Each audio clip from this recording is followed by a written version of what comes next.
tuning in to Drinks and Discussion. You have me, Marley, Ken, and we have a special guest, Eddie, in here. We got a different topic. Eddie. Anyway, we're talking about Volkswagen today, man. It's something different. It's a car that a lot of people they're really not into, but I want to go ahead and go through some stuff with you guys that's going to really get you in tune on what Volkswagen is really about.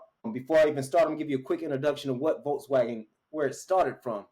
Real quick, it started out with Ronaldo Porsche, who was given the task to produce a car. It's called the People's Car Company, for everybody to get a car. Pretty much they were given a stamps tax where you paid 909 Reichsmarks monthly so you can get this vehicle. Out the way, the war started, and then we're going to there. But anyway, let's get into this. I got a few. First off, I'm going to let Eddie introduce himself and give you a quick rundown of who he is. Pleasure to meet everybody. My name's Eddie. I currently work here at the Huntsville Volkswagen in Huntsville. I moved over to Huntsville about 15 months ago, and I'm honestly, personally, super grateful to be working here. Beyond that I've lived in Miami. That's where I'm originally from. También inglés. Todo en español. One of the things that, especially obviously having a Cuban father and a Colombian mother, gave me the opportunity with my Cuban grandparents and Colombian grandparents, especially when I'd go to visit. I was actually just in Ecuador this past weekend for a best friend, well, two of my best friends' weddings. I am a hustler, ambitious young guy, working to build everything that I can for myself, my future, and then eventually when I have my own family, just like my parents. I'm pumped to be here, Drinks and Discussions, first time on the podcast, and I'm really grateful for the opportunity to get to speak to myself, obviously, and Volkswagen. Okay, Eddie, I appreciate that, man. So first off, one of my first questions I have to ask is about reliability and longevity of these vehicles. There's been a lot of questions about the reliability and the longevity. Could you break down what has changed or what has made Volkswagen a better vehicle since 2000? So I'll give a little bit as far as my thought behind it while he gets his thing rolling. But as far as reliability, personally for myself, I recently bought a Jetta. And it's when I was actually in high school, I had the option between a Jetta, or actually I think CCs. CC was the thing at the time. And an Audi A4. And my parents, especially if you were to know my parents, they were the types of people that would always get different cars. I think it might be a little obvious from the camera that I'm not like the oldest person. I'm still pretty young, so I haven't really bought as many cars and had the longest personal car buying history because I had actually gotten into trucks and doing a trucking business. I don't have a ton of personal experience within it, but I know at least for Volkswagen and the warranty opportunities when you go into the back end in finance, which is what I did when I leased my Jetta, is that you can always trade it in. And especially the type of people that are buying Volkswagens, I think, since Volkswagen's not a cheap car either, you can tell. You can tell that there's quality, but quality is not cheap either. So with that said, you said that Volkswagen is not a cheap car. So for a person that makes probably about $60,000, $50,000 a year, what can you offer them, or what type of warranty can you offer them that would make them want to buy this car? To get to the point is somebody that makes $60,000 a year can afford any one of our vehicles. You're looking at anywhere from a $400 payment to a $700 payment. And again, just like every other manufacturer, sir, comes with a standard bumper-to-bumper warranty that covers the most important things on the vehicle. That's the powertrain, up to at least 60,000 miles. Not to mention the 3 or 36 with everything on the car and the service adjustment for 12,000 miles. And I personally, at the dealership that we're familiar with and we're acquainted with, make sure that every customer have at least the first 3 oil changes. So depending on your driving habits, you can go through that in a year. You can go through it in 3 years. You got to think about it. If I'm doing 10,000 mile services and I require a little bit extra because of the technicality of the vehicle that I invested in, then yeah, the service is going to cost $300 versus $100. But you're doing 2 to 1. So the cost is really close to the same if you look at it. That's almost every German engineered car on the market. BMW is 10,000 miles. Mercedes is at least 10,000 miles. Matter of fact, Mercedes might be 13, but Mercedes, all the German engineered cars have longer time periods between services, and that's why the cost is different. But because people don't do enough research to really compare apples to apples, it becomes like catastrophic for them when they had to pay for that. But you have to know what you're buying. Great product. It's very tech savvy. One of the best driving vehicles on the road. You can see Volkswagens with 300,000-400,000 miles on them. I've seen them. I've also seen them break at 30,000 miles, but we can't predict when they're gonna break. If I could do that, I'd be rich. I'd be, hey Eddie, your car's gonna break next week, buddy. Take it to the shop and trade it in. Hey, to be honest with you, I've seen a guy that was pushing a Volkswagen. It was actually a Passat. It was the diesel fuel. He was pushing at 400,000 miles, and it was still running like a champ. Tai, I got a question for you. Thank you for joining in. I appreciate it. No Mr. problem. Glad to be here, buddy. Man, it's all good. Now, also with Volkswagen, what about like a lot of times a lot of guys say that they don't have the appeal, the sexual appeal that people like to drive or men like to drive from the age 21 to maybe 45. What on a Volkswagen can appeal to most men at that age that you think would help out? Well, it appealed to a lot of people in that age demographic. Number one, I drive what's called an Arteon, Volkswagen Arteon. It's a spiritual successor to the CC. Yeah, ever seen an A7 or a A5 Sportback? That's essentially what Volkswagen had done, is combined the best two things about those vehicles into one and made it its halo car. It had a limited run from 2019 to about 2023. We're getting ready for the ID7 all-electric vehicle to come out, which is the exact size of an A7 and has a little bit more options than even that Audi $120,000 car would have as far as technology goes and how it's able to operate. Now, if you want Alcantara steering wheels and ostrich tops, that's where you go. You go over to the Audi side. But essentially, Volkswagen owns Audi. If you were to open up the hood of an Audi vehicle, you would see a lot of VW stamps on some of the parts that are inside that cavity. The only thing that they've done is just change the bore of the turbo that comes with those cars. So they've tuned them a little higher to where they would have to use premium gas, whereas ours do not. But essentially, the cars are the same exact vehicles, one for one. You have the Q8, which is going to be the cross sport vehicle that we have. The Q7, which would be the Atlas 7-passenger. You have the Q3, which is essentially our Taos. And then you have the Q5, which is the big one. So a lot of the vehicles that we have are structured off of the same platform. They just use the most cutting edge tech and materials and the Audi, where after they've been used over there for quite some time and they've shown to work, then they put it in the people's car because they know it works and everything's going to be well. They go ahead and use that they integrate that into our vehicles maybe a year or two later. So that way, they know they've already tested it. The high dollar people said, hey, I love this tech, man. This is what you need to keep. This is what we don't like. And then they hear that. And then when they make the version of that vehicle for Volkswagen, for the people, they put everything that they've, saw working in those vehicles in our vehicles. Okay. Now, I like the way that you said that. Now, another question I have, and Eddie, you should know this. A lot of guys down here like to do a lot of tuning to their vehicles, especially these younger guys. Are these cars really compatible with tuning and all that? And it's funny that Tai, with his Arteon, you just got a tuning, so I'll let Tai speak to that. Very tuned. Badass. I'll send you a video later, Boogie. It's going to freak you out, man. But that Arteon, that was the second generation of that vehicle because they had two generations, one that came out in 2019 and all the way up to 2021. That was the first generation. The second generation was 2022 to 2023. And with the second generation, it came out with a standard horsepower of 300 horses. You had about 295 pound-feet of torque, and it would do 0 to 60 in about 4.9 seconds, which is pretty up there for a standard vehicle that has luxury aspects of an Audi, but can move like a BMW, move like the AMG. Wait. 0 to 60 time. Repeat that again. How fast from 0 to 60? 0 to 60, 4.9 seconds. Now, I want you to do a comparison. Anybody that's listening on Google or whatever, just go on there, ChatGPT with search engine AI you like, and ask it what other cars can do 0 to 60 in 4.9 seconds. You'll be blown away. Or contact a racetrack, because I don't back street racing, but contact the racetrack and call VW guy and put your money up, and he'll show you. That's just how it's gonna be, man. But they don't want to see me now. That was when it was standard. Ken. Now I'm not standard anymore, man. I'm bionic. I might as well be. So that's actually beating a lot of Mustangs. It's beating a lot of Camaros, and it's beating a lot of Challengers.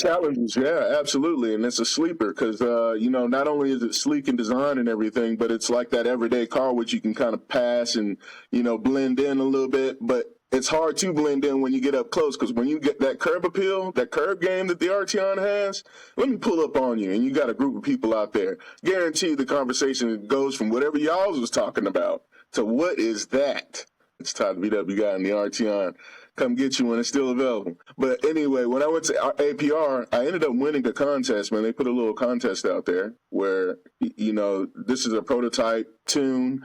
This has never been done before. This is our swan song on that car because, the ID7 is going to be taking its place. I went ahead and filled out that application, not thinking anything about it. APR contacted me, allowed me to take my car down there, and for free, the guys down in Opelika, APR, they were able to tune my car to go from 4.9 seconds to 3.9 seconds and boost my horsepower from 300 horsepower standard to 480 now. And then, of course, you have my torque that went from 295 to 420. And that's to the wheel. And it's an all-wheel drive vehicle. So that 3.9 seconds for 60, man, now I'm sub-borderline Ferrari speed at that point. And that actually is what will bring a lot of these young guys in to Volkswagen. Absolutely. They know they have the capability to do that. Yeah, we haven't even talked about the Golf R or the GTI. Those two vehicles, my God, man. Social media. I mean, it is Golf R, Golf R, Golf R. If you wanted to soup something up, customize it, make it yours, make it stand out and unique. I mean, especially if you go back with the Golf R Spectrum, there were 40 different colors that they had brought out. I mean, I forget the year that they finished in that production, but it was a very limited run. For example, they had this magma orange that there's only 3 versions of that Golf R. And that's at least in its own unique color class. Beyond that, the amount that you can customize it under the hood. You could actually build it. That was 16 to 17, 2016 to 2017, Eddie. That was the last year they did that. And I don't know as much as they do, but I have a TIG one, and I just ride on the highway with my hands off the steering wheel, man. It's the most amazing thing to me ever. We don't want to know what you're doing with your hands either. Well, the car got dummy technology, man. It's like, dummy got his hand off the steering wheel. I'm gonna keep it in between the lines for right now. Yeah, I can't help myself but mention, like yesterday as I was driving with my Jetta, I had our IQ Drive activated. And when you activate it fully, you have your lane assist. And I have my phone very obviously, so anyone that was driving to the side of me could just see this phone directly here filming as the cars slow down on traffic because I'm heading home after work.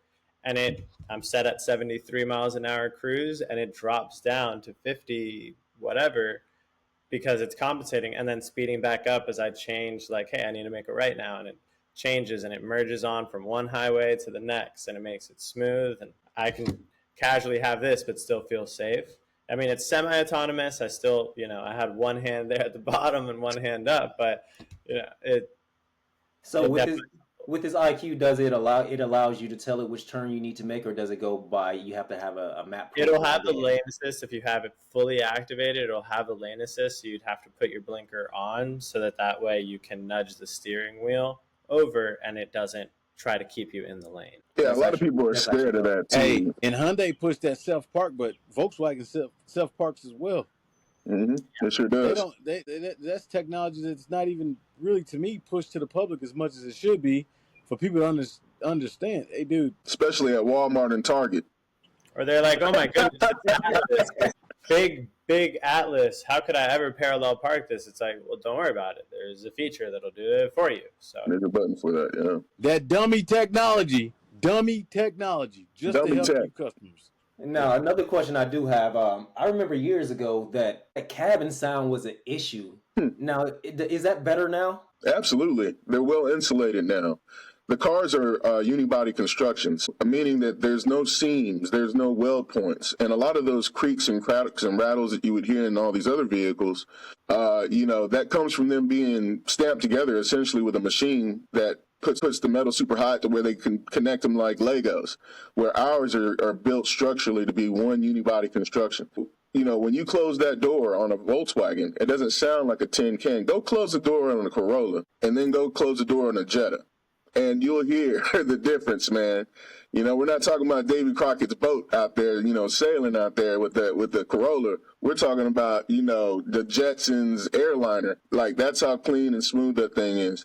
And it's going to have that nice thud, that nice air suck pocket thing you hear when you close the door, and you just hear that quality thud. That's what Volkswagen does. Once again, that's nice. We have quality and technology that even a dummy can benefit from. That even a dummy can benefit from. I like that. That's a nice tagline right there, man. Yeah. Now, we already went through horsepower. I thank you for explaining that, so I'm not even going to ask that question. All Volkswagens are tunable.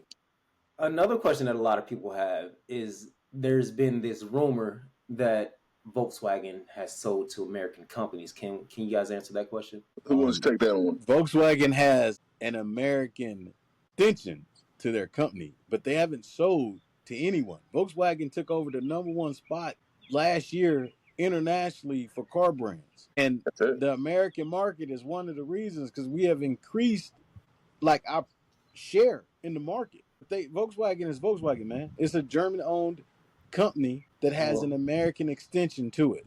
So there's Volkswagen of America. From 2022 to 2023, your profits has increased 15.9%, which is amazing. Yeah, amazing that's a good way of putting it. How do you think they do that, Boogie? When's the last time you seen a Volkswagen commercial, like legit? Yeah, we do a word of mouth. When's the last time you seen a Volkswagen commercial on TV? Word of mouth and quality, man. I can't actually say that I have seen a Volkswagen commercial at all. But why are we selling so many cars? Like, if you were in Huntsville, the amount of highly tags you see out there with Volkswagens on the road now are almost 2 to 1.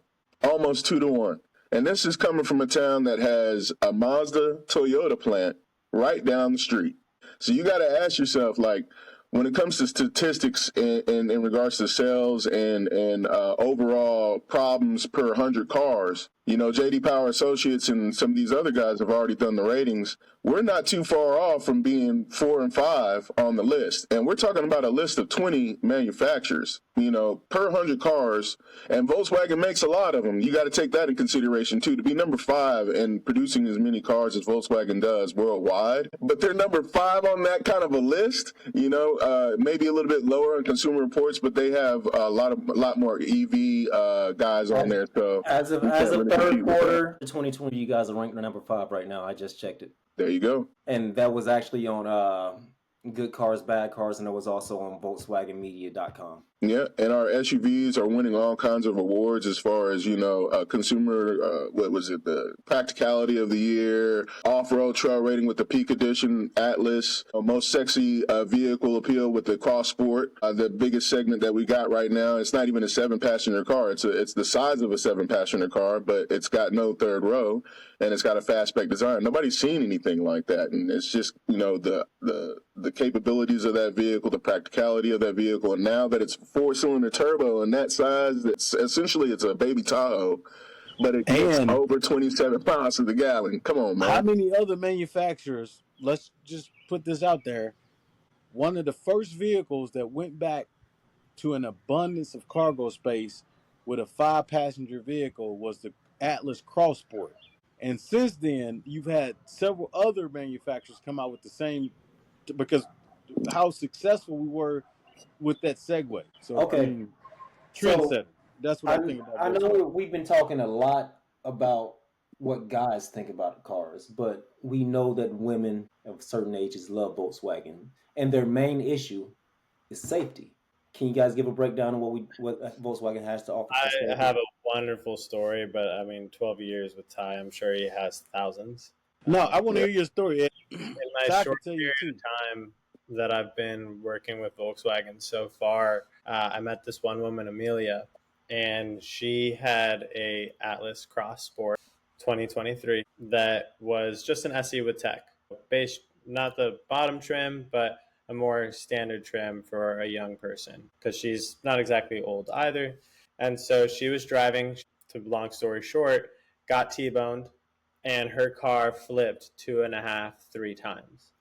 By the time she told me this, when I was picking her up after, picking her up from the rental car place after she had just bought her top trim Atlas Cross Sport in pure gray, that by the time her tires had finished flipping her car and hit the ground, they were already on the speaker overhead because of the roadside assistance emergency call function and sending people on the way for assistance. And so for herself, no cuts, no bruises, no needing to go to the hospital. She was safe and she had no damages. And so she was in a good point. And I just thought that was a great story because she believed in it, especially after that moment, so much that she went with the top trim to get even more of the beauty that is the Atlas Cross Sport when it comes to safety. Dude, wasn't Bumblebee a Volkswagen? How could you not be safe when you driving Bumblebee, man? Bumblebee was not a what? Yeah, Bumblebee was a Beetle in the latest movies, man. I forgot about that. But it was Herbie for the older crowd. It was Herbie, the love bug. I might not be as safe with Herbie, but it's a car that I can. Never mind. We're gonna talk about that right now. Man, yeah. Todd, you got anything you want to say about the safety? Absolutely. Being in the game as long as I have, man, there's plenty of stories that I could tell you, but this last one that really hit home for me, honestly, is I did a deal for a Jetta GLI. Gentleman had a Jetta GLI, the Performance Edition Jetta, essentially. The same thing as a Jetta, but a little bit more horsepower, a little bit more torque, a little bit more sporty performance. And he was coming home from the beach in that car. He was on the highway. A group of 6 teenagers in a big Z71 passed him on the highway while it was raining, but it was in his lane. The car with the lane assist detected that and the blind spot as well. But by the time they pulled up on him, because they were going over 100 miles per hour, it's what the report said, they sideswiped him and pushed him off into the ditch. This man rolled 6 times in that Jetta GLI. I've got the pictures and I got the video of the aftermath because he sent it to me after he bought the car. But he rode 6 times through that ditch and onto the other side of the embankment. 5 minutes later, because he's upside down, car coming down the hill, it's raining, it's dark, hits him again, doing 20 miles per hour because they stopped just in time to where they could just, spin him. So you see the pictures of this GLI, and it's mangled, everything, the back, the front, the side. I mean, this thing is destroyed. But you'll notice that because of that unibody construction and the airbag deployments and the emergency assist after accidents and all those things that took place, that man was able to walk into my dealership a week later with no bruises, sit down in front of me and buy a car, another one. And you know what he said? He said, I don't want nothing else but another GLI. That's what I want. I don't care what you sell me, Ty. I need a car right now. I only have this amount of money, but it better be a Volkswagen. I'm not buying anything else. Yeah, I'm sure he probably shit himself like 3 times. Yes, he did. And he went to Title VW guy to get it done. That's right. And if you want to see some of the extra stuff that we do, man, I mean, we do plug a lot of our content. We do like to have a little fun, but we're very educational with our content too. And you can check us out, Ty the VW Guy on TikTok, Ty the VW Guy on YouTube. Eddie's got a channel as well. I'm gonna let him plug that as well. But we like to have fun. All these will be also plugged in the description, so you guys can go back and look at these if you didn't catch them when they were said. All their channels. We will also plug in the dealership these guys are at, so you can contact these guys personally if you have anything to talk about, if you're in that area and you want to check out a Volkswagen. Yeah, but you probably didn't even know you could play video games in your Volkswagen, in a Volkswagen. If you have a juvenile device like an Android, you can't do it on Apple yet. First off, you don't want me to play video games in my vehicle because I'm probably not gonna make it to my destination. I'm probably gonna be sitting there the whole goddamn time. Well, yeah, but when you with your wife and she goes in the grocery store and you don't feel like going, hey, whip out this video game. Get that Candy Crush. We're not playing Candy Crush. She's making me go in the store. I cannot get out of that one. I got to carry groceries and push the goddamn cart. I'm not getting out of that shit. It's not going to happen like that. I wish it was that easy. Well, if you get fat, she might feel sorry for you. Look, I'm not taking. She'd be like, he lost his breath walking halfway across the parking lot. I'm not taking your lead on that one. I'm gonna leave that one alone. But I do got another question that a few guys have asked me, and they want me to ask you guys this question. And it's a pretty good question. Like, most people want to know, why should I buy German over American? Oh, that's a no-brainer. German has way more user-friendly technology that helps give you the safety aspect, like Eddie and Tai the VW guy was just talking about. I mean, the technology and the safety features on German engineered cars and the functionality. I mean, to me, if you want sexy on wheels, it's definitely German. Yeah. The design language of a German car is just something else, man. But this is a sub luxury vehicle that's considered to be standard, but it has that luxury feel. It has that luxury look. You know, the technology. They really get into the aspects of what's going to make my driver's life easier. And then, you know, the design cue and the design language that Volkswagen uses, again, you know, comes from the Audi side of things, which is one of the sexiest, you know, vehicle models on the road. And, you know, so when you can take a little bit of that, you can take a little bit of the tech, you can take a little bit of the practicalities and put it all together, it's the people's car. That's why the people love Volkswagen. You got people that come in there that don't even know about Volkswagen besides what they knew from the old days, like the Beetle, the Rabbit, you know, the bus, that kind of stuff. And now they come into Volkswagen and they're like, my God, that's what the Volkswagens look like now? Like, you get that a lot from people. I didn't know they looked like this. I didn't know they did all this now. And it's just a game changer. Speaking of the bus, guys came back out with the old wagon, a whole new version. What's up with the hippie wagon y'all came back out, man? Tell me about that. Man, that's going to be a game changer. The bus is going to be like, let me put it this way.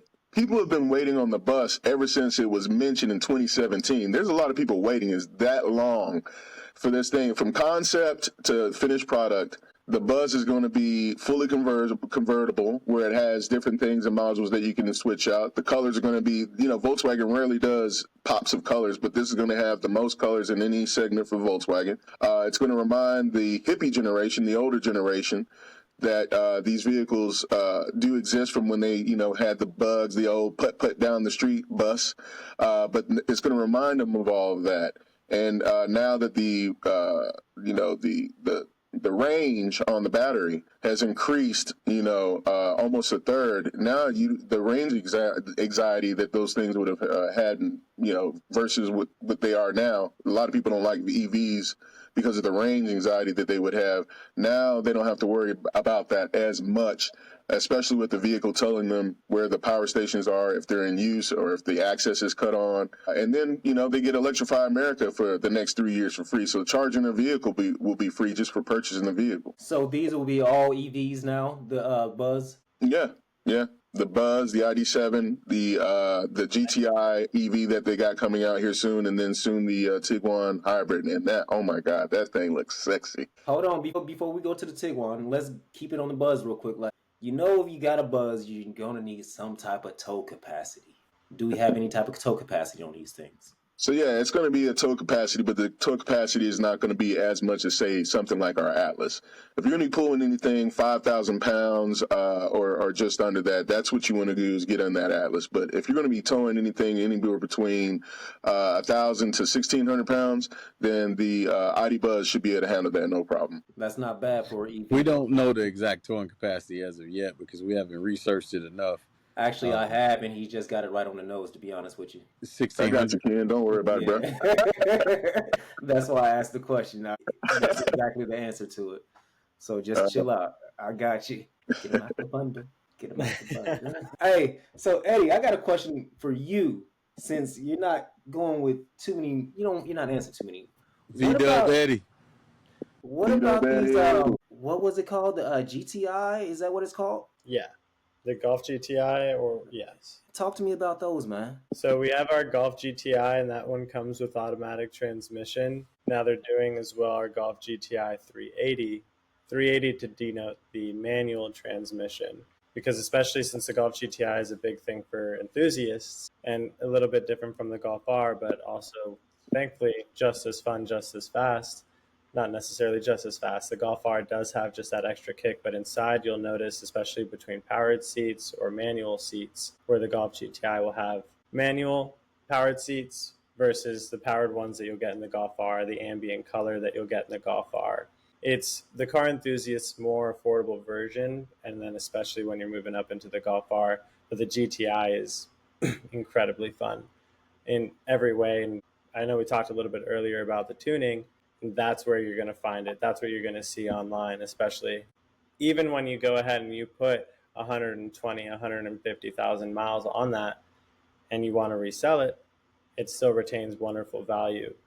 The Golf GTI, if you're looking for that, when you want to have a ton of fun and you want to keep enjoying the new models as it comes around, your trade-in equity, that holds it wonderfully, because it's not the Beetle, but it's the car enthusiast's Beetle, if that makes sense. Right. Makes total sense. But can a guy about 6'2", 6'3" sit in there comfortably? Yes. Yes. Absolutely. I mean, I know guys that come in there all the time to do it, buy those cars. 6'2", 6'4", all the time.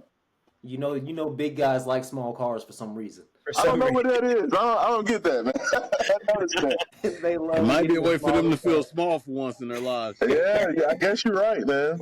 Short guys, big trucks, right? And yeah, that makes sense. Cars. Exactly what it is, man. Let's get on to this Tiguan. First down, break down the name of that, because when I heard the name broken down, that was amazing. You just need someone Latin to say it in your ear. That's why they named it that. Hey, it actually sounds like it's patois. It sounds like with the Jamaican accent. Tiguan. Yeah, okay, I can see that. I can see that. Well, the legend goes, the name Tiguan comes from two animals put together because of their archetypes. Tiger for the aggressiveness, the nimbleness of the vehicle. We're talking about the performance aspect. And then the iguana for the practicality and the versatility that an iguana shows when it's out there in the jungle, being able to, hide and do all this stuff. Well, the Tiguan's able to, tow capacity and stow things, put the seats down. You got a third row when you need it. Don't have a third row when you don't need it. So that's the practicality aspect of that vehicle as well. And then, so Tiguan comes from two animals put together that have two properties that people want in their vehicle. And essentially that's how they came up with the name Tiguan. Well, down here in Florida, these damn iguanas don't hide. They're very, very invasive too. They're everywhere. They're everywhere. But, so are these more of a family vehicle? Yeah, it's in that same vein as the RAV4, Santa Fe. What's the other one? Help me out. CRV. All those vehicles it's in that same class, but it outclasses them as far as size and tech as well as the drive quality. So you still got the same pickup. It does, yeah. That's where, there's the 22, 23-year-old friend of mine, beautiful woman, and that's her favorite car, and she's had it for several years. Had to throw that part in, didn't you? I mean, you asked earlier about the guys and the girls and the sexiness of Volkswagen. Mm-hmm. I mean, growing up in Miami and living here now in Huntsville, I mean, I have some stories. How was that transition just from Miami to Huntsville, man? It was fun, frankly. I mean, I have it easier, likely, than the average person, just because given that I have a big family and I have my aunt and uncle with 5 kids that are from the area, and then their friends kind of became my friends, and I would visit it every year growing up. I was just younger, and so I only experienced so much at a time. It was fun. I mean, I had traveled a lot before, so it wasn't necessarily like I had some crazy culture shock. I lived in Tampa, and I lived in Tallahassee, and I lived on Hawaii, on Oahu, there on Waikiki Beach. And I lived in Atlanta, and I lived in North Georgia, and then now getting to live in Huntsville. So, where the fuck haven't you lived, bruh? The only place he's missing is Africa. Hey, Ty, what about you? You been around Huntsville your whole life, man? I was born in Germany originally. I was born in 81. I'm an old head, man. A lot of people don't see that way. They think I'm younger, but hey, it is what it is. I'll take it. But I was born in Germany. I'm 84, so don't take it too bad, man. Yeah, I'm 65, man. I'll be 67 next year. All right, don't push those numbers on me, man. No, don't do that. That's not the way real talk, man. I was born in Nuremberg, Germany. I have a dual citizenship. My mom and dad were both in the Army, both of American blood, so that's where my dual citizenship came from. I was born in a German hospital. And so my folks are from Alabama, though. So believe it or not, both of them being from Alabama, being from different companies and an NPO club, it wasn't going to take long for me to pop out of there in Germany. You know what I'm saying? When they met each other. So from there, we left in '88 to come to America, and we moved around a lot, Texas and all that other stuff. But started school here in Huntsville in 7th grade. And from 7th grade to college, that's where I've been. So I would say I'm a Huntsvillian at this point. I've been here for over 10 years at this point. So and Tai the VW got to play college football. So when the football season comes and you start having football, let's go. Want to invite you. Go Lions. So would it be safe to call you a military brat? Absolutely. And you know what, man? I actually wear that badge with honor. I really do.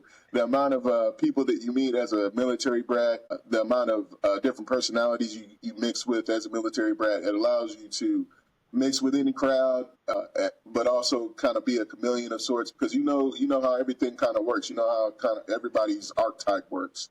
So at the end of the day, becoming a salesman as a Army brat, essentially, it's made it a little easier for you to relate to a lot of people. And so that's why I have made a lot of friends and networked with a lot of people, because not only the knowledge I bring to the table, but also just being able to relate to them in general. I always found that name so interesting, like military brat, and I can kind of maybe get it, but especially when I lived on Oahu, those were a lot of the friends that I was making there, because there's a lot of military kids with military families that live on Oahu, and I think they're great. I mean, they're really not brats. It's a term that's just stuck with them. You know what I'm saying? Yeah, right. They probably just call them brats because they raised by a military mom. Don't worry about it. Yeah, that military mom don't play. She didn't play with him either. I was trying to keep myself out of this right now. Yes, I am a military brat myself. Yes, sir. Let's go. That's why I asked you that question, and that's why I was defended. You're not really a brat. You're really on strict rules. Yeah. And they expect a lot out of you because they expect a lot out of themselves. And there's no problem with that. I mean, she made me to be the man that I am today, and I appreciate you. Love you, Mom. That's it. But let's go with you, kid. You see the great. Were you born to be this ugly every day? Or did you grew into your handsomeness? Oh, is that what it was? I guess, man. I guess. I've always been someone that a lot of people know, so no, I don't know. Real talk, Unc has always been a hustler my whole life. Yeah. He's always been somebody that I've looked up to. Yeah. He's a good dude. I tell you what, I threw one of the biggest parties ever. The anniversary is October, be 20 years. Be careful which party you talking. No, let's not talk about that right now. Not the Diddy party.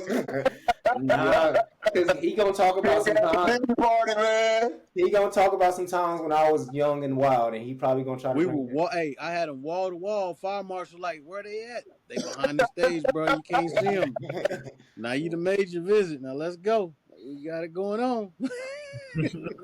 Young and wild situations. I ain't gonna lie. I was a little knucklehead back then. Yeah, but we had a blast, man. No, I mean, as a person, man, I just like to always be connected to something that's positive, uplifting, motivational. I think that there's enough of everything out here for everybody. Like, there's no need to worry about anything. You just got to tune your mind to figure out how to go get it. And I encourage everybody in life, no matter who you are, to always be the best version of you that you was created to be. And in doing that, it helps society be the best version of themselves. So that's just how I think. And if y'all wondering, this is some nice bourbon that I'm sipping on. What kind of bourbon is that? This is actually, my uncle put me on it. Ken put me on this. It's 1792. I haven't stopped drinking it since then. It's really smooth, especially you get the double batch. Yeah. Really good bourbon. Yeah, I used to drink a lot. Yeah. I used to have people say the stupidest thing they can ever say to me. I'm gonna outdrink you. Yeah, okay. Not a good idea. Yeah. I swear, when I start drinking, I open up. I feel like I'm a fish in the water. I just take it in. Oh man. Clean the gills out. That's that Pisces shit. That's all that is. That Pisces shit. We love to be in the water. Can you a Pisces, man? Yeah. That's what's up, man. Pisces, I think all three of us, no? We are. 4. Yeah. I'm March 14th. 11.